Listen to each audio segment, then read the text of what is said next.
Bonjour à tous et bienvenue dans cette nouvelle édition du Non-Stop Info. Voici les principaux titres de ce journal. Lancement en Centrafrique de la campagne référendaire dans un contexte de forte tension politique. À quelques jours du référendum prévu le 30 juillet, référendum rejeté par l'opposition qui a manifesté vendredi contre le projet de nouvelle constitution qui pourrait permettre à l'actuel président de la République, Faustin Archange Touadéra, de briguer un troisième mandat. Au Sénégal, le président Macky Sall brandit son bilan, un bilan sur la gouvernance intérieure comme extérieure. Nous ferons le point dans ce journal.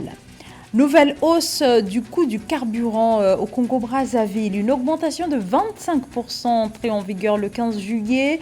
La mesure est décriée par les consommateurs qui risquent d'être fortement impactés. Le gouvernement se veut rassurant et annonce des mesures d'accompagnement.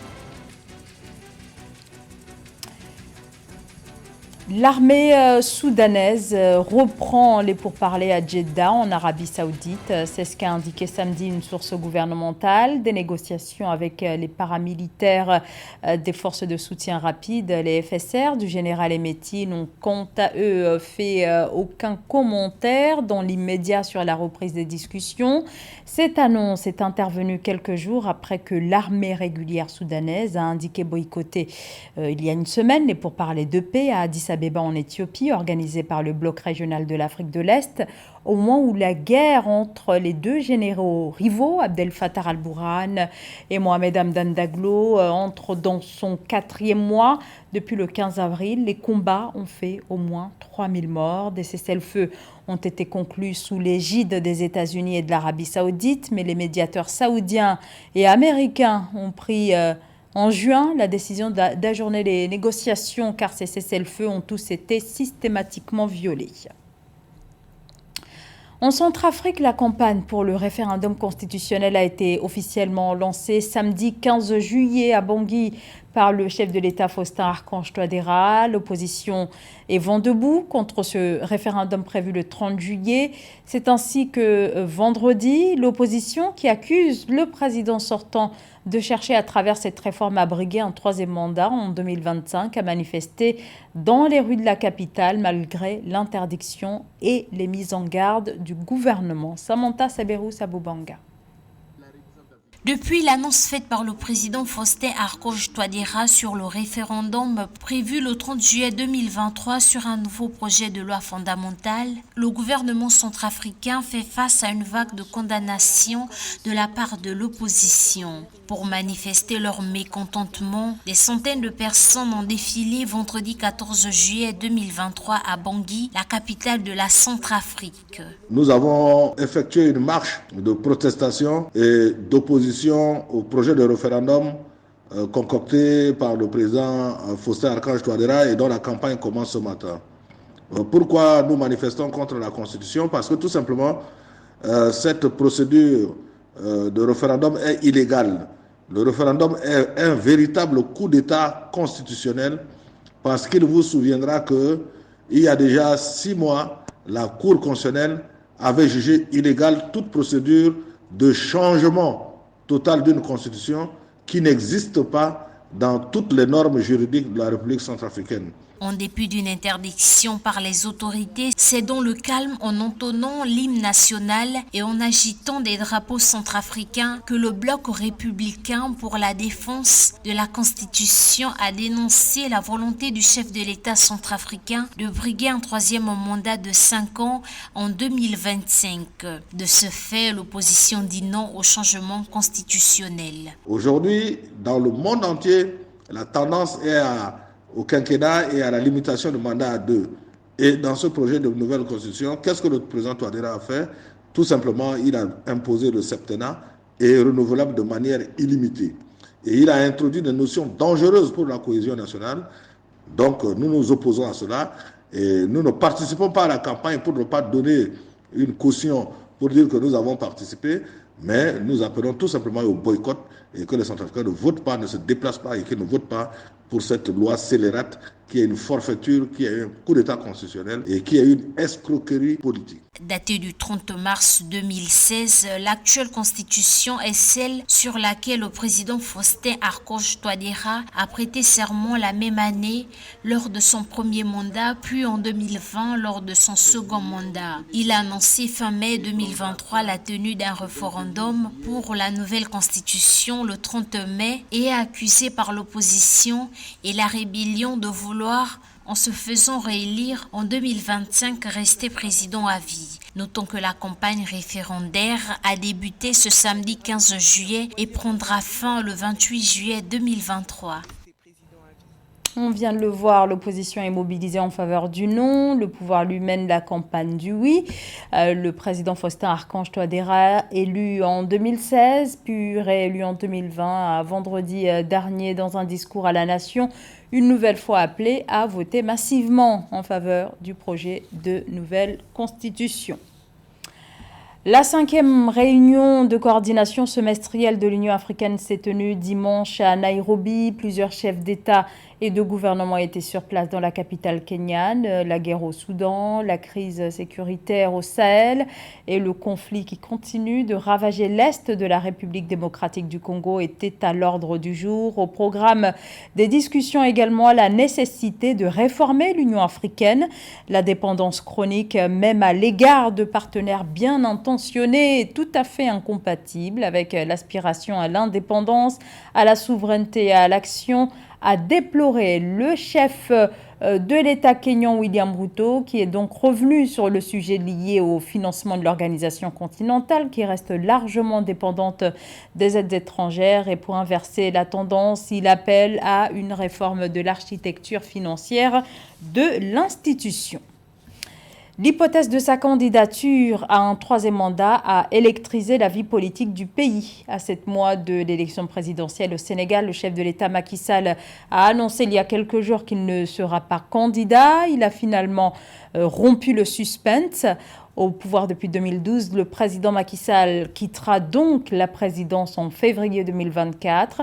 Le bilan de 11 années de pouvoir marqué également par des offensives diplomatiques, c'est un sujet signé Samantha Saberou Sabubanga. Depuis son accession à la présidence en 2012, le président Macky Sall a mis en œuvre des réformes audacieuses et ambitieuses pour promouvoir le développement socio-économique du Sénégal. Son engagement en faveur de la bonne gouvernance, de la transparence et de la lutte contre la corruption a été salué par la communauté internationale.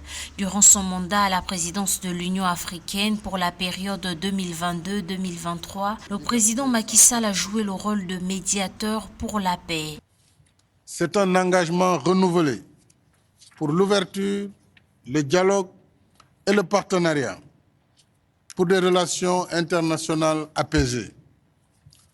Dans cet esprit, l'Afrique réitère son appel pressant à la levée des sanctions qui continuent de frapper le peuple zimbabwéen. Alors président en exercice de l'Union africaine, le président sénégalais a lancé un appel pour rendre justice au poids économique du continent, pour une place pour l'Afrique au G20. Lors de la 77e Assemblée générale de l'ONU, le président sénégalais avait plaidé une nouvelle fois pour qu'un siège soit réservé à l'Afrique au sein du G20, aussi pour que l'Afrique ait une représentation permanente au Conseil de sécurité de l'ONU. L'Afrique appelle à une gouvernance mondiale plus juste et plus inclusive, notamment par l'accélération du processus de réforme du Conseil de sécurité et l'octroi d'un siège à l'Union africaine et au sein du G20. Nous espérons que l'adhésion de l'Afrique au G20, que j'avais soumise à l'attention du sommet de Bali, sera actée au prochain sommet du G20 en Inde. Après avoir renoncé à un 3e mandat, le président sénégalais a été de nouveau la démonstration forte de l'esprit d'État et de leadership. Convaincu que l'Afrique dispose des atouts nécessaires pour engager des partenariats gagnant-gagnant avec ses partenaires internationaux, le président Sall plaide pour des financements équitables et justes avec des approches de la perception du risque en Afrique qui reflètent une photographie juste du continent. Parce qu'il y a de l'argent en Afrique. Il faut pousser les Africains à investir sur le continent et naturellement continuer à attirer les investisseurs internationaux qui ont également toute leur place sur le continent. Et nous allons poursuivre les zones économiques spéciales. Elles nous permettront de faciliter l'accès au foncier, comme je l'ai dit. Elles permettront le financement et le développement des PME, la formation professionnelle, la modernisation de l'administration et de la législation du travail. À quelques mois du terme de ses fonctions présidentielles, le président Macky Sall bénéficie d'un rayonnement stratégique international qui pourrait lui permettre de continuer à jouer un rôle prépondérant dans la dynamique de développement du continent.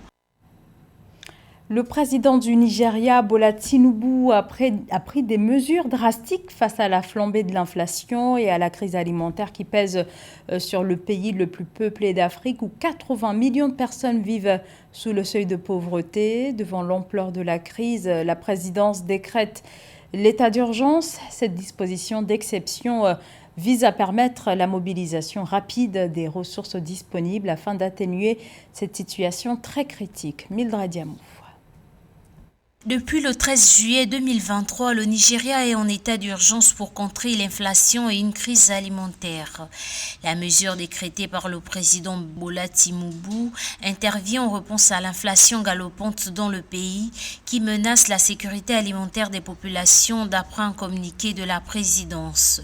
Le chef de l'État a également ordonné la distribution immédiate d'engrais et de céréales aux agriculteurs et aux ménages pour atténuer les effets de la suppression des subventions tout en augmentant les revenus des exportations alimentaires et agricoles.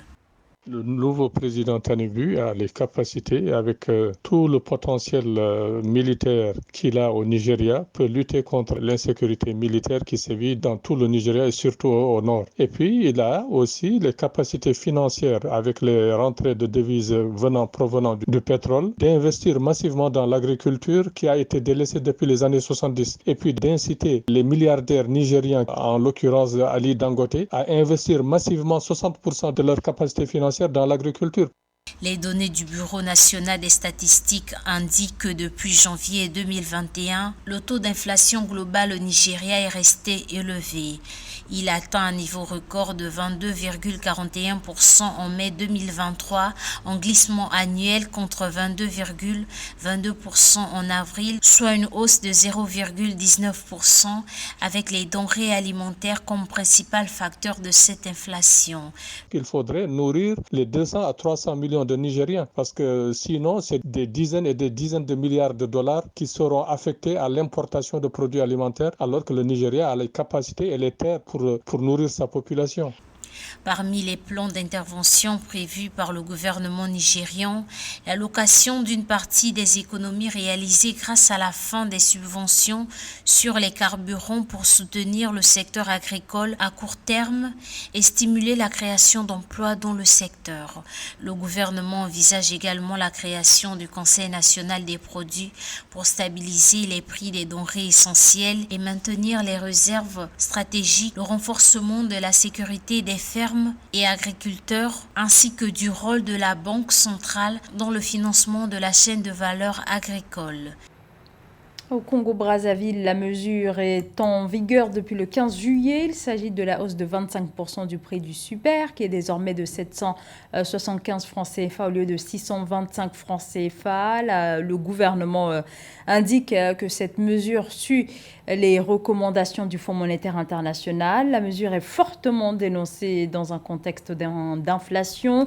Le gouvernement indique avoir pris des mesures en vue d'accompagner cette augmentation et ainsi amoindrir le choc. Des pourparlers ont été menés vendredi avec des acteurs sociaux, des membres du secteur privé et des associations de consommateurs. Graziella Chakunte. La mesure était annoncée, elle est désormais effective. Depuis ce 15 juillet, le prix à la pompe du super est passé à 775 francs CFA en République du Congo, une hausse de 25% qui fait grincer des dents dans un contexte d'inflation. Pour limiter l'impact sur les ménages, des pourparlers ont été engagés et des mesures d'accompagnement annoncées. Le Premier ministre chef du gouvernement a refait preuve de pédagogie. Il a mis en place des groupes de travail qui doivent, dans les tout prochains jours, déterminer les propositions qui doivent accompagner la hausse des carburants qui, hélas, est inévitable. Inévitable car elle répond aux exigences du Fonds monétaire international. L'institution de Bretton Woods souhaite en effet une baisse drastique des subventions des produits pétroliers. L'objectif affiché étant de privilégier les secteurs de base tels que la santé, l'éducation, l'eau, l'énergie et les infrastructures. La société civile, qui redoute un renchérissement du coût de la vie, exige des dispositions concrètes. Nous croyons à ce que le Premier ministre nous a dit. Et donc nous demandons simplement aux consommateurs d'être un peu patients pour que nous discutions de l'ensemble des mesures d'accompagnement qui vont être profitables pour les consommateurs. Parce que si nous ne participons pas à ces discussions, les mesures vont être discutées à notre défaveur. Mais maintenant qu'on nous associe, je pense que c'est une bonne chose. Les consommateurs vont trouver leur compte. Cette hausse des prix du carburant en République du Congo est la deuxième en l'espace de 6 mois. Les autorités ont néanmoins concédé une revalorisation du prix de l'essence qui ne devrait pas excéder les 30%, bien loin de la hausse de 65% exigée par le FMI, mais déjà conséquente pour les consommateurs congolais. Retour du festival panafricain de musique. Les mélomanes s'y précipitent chaque année avec beaucoup d'engouement, mais voilà 8 ans que la rencontre n'était plus organisée en raison de la situation économique du pays et de la crise sanitaire qui est arrivée par la suite. Mais après des années d'attente, la 11e édition s'est ouverte samedi dernier en République du Congo. Le FESPAM qui se tient jusqu'au 22 juillet prochain sur plusieurs sites à travers la capitale congolaise. Plus de 17 pays sont représentés à cette édition. Thématique retenue, la rumba congolaise des origines à maintenant. Ce festival panafricain de musique est le premier depuis l'inscription en 2021 de la rumba congolaise au patrimoine culturel immatériel de l'humanité. Parmi les artistes qui ont répondu présents, des grands noms de la musique africaine tels que Roga Roga, Ferregola, Sidiki Diabaté ou encore Serge Beno. Pour éviter les dysfonctionnements constatés de par le passé, nous avons pris l'initiative de mettre en place un comité national d'organisation pour la préparation des étalons à cette compétition. Les mots du ministre burkinabé des Sports, Boubacar Savadogo. Le Burkina Faso se dote de cette structure qui devra assurer l'encadrement de la participation de l'équipe nationale de football à la prochaine CAN qui se déroulera du 13 janvier au 11 février 2024 en Côte d'Ivoire. Les précisions de Joël Ballot.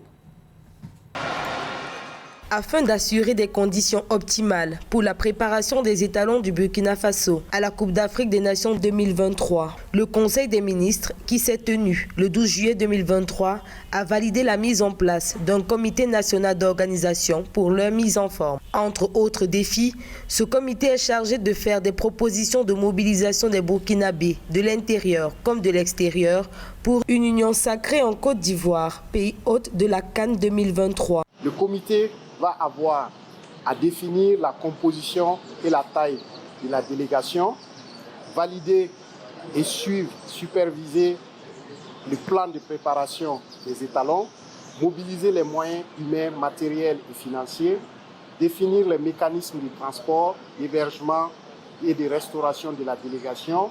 Selon le ministre des Sports, Boubacar Savadogo, la mise en place de ce comité vise à éviter les dysfonctionnements souvent constatés dans le processus de mise en forme des joueurs. Aussi, cette initiative se veut être le garant d'un accompagnement de qualité, d'où la mobilisation de divers acteurs du terroir. Ce comité qui va permettre la préparation des étalons seniors va être constitué par plusieurs entités. On aura des représentants du ministère des Sports, de la Jeunesse et de l'Emploi, des représentants de la présidence du FASO, des représentants de la primature, des représentants du ministère de l'Économie, des Finances et de la Prospective, des représentants du ministère des Affaires étrangères, de la coopération régionale et des Burkinabés de l'extérieur. Et comme la Côte d'Ivoire est à côté et que beaucoup de supporters seront mobilisés, plusieurs moyens de transport vont aussi être concernés. Il y aura la participation des représentants du ministère des Transports pour faciliter les mouvements. Le challenge est énorme pour les étalons du Burkina Faso qui rêvent de faire mieux qu'à la Coupe d'Afrique des Nations 2021 au Cameroun. Les étalons qui menaient au score par 3-0 ont été rattrapés et finalement battus au tir au but par le Cameroun, pays hôte, pour arracher la 3e place. C'était le journal de la rédaction. Merci de votre fidélité. L'information continue sur Africa 24.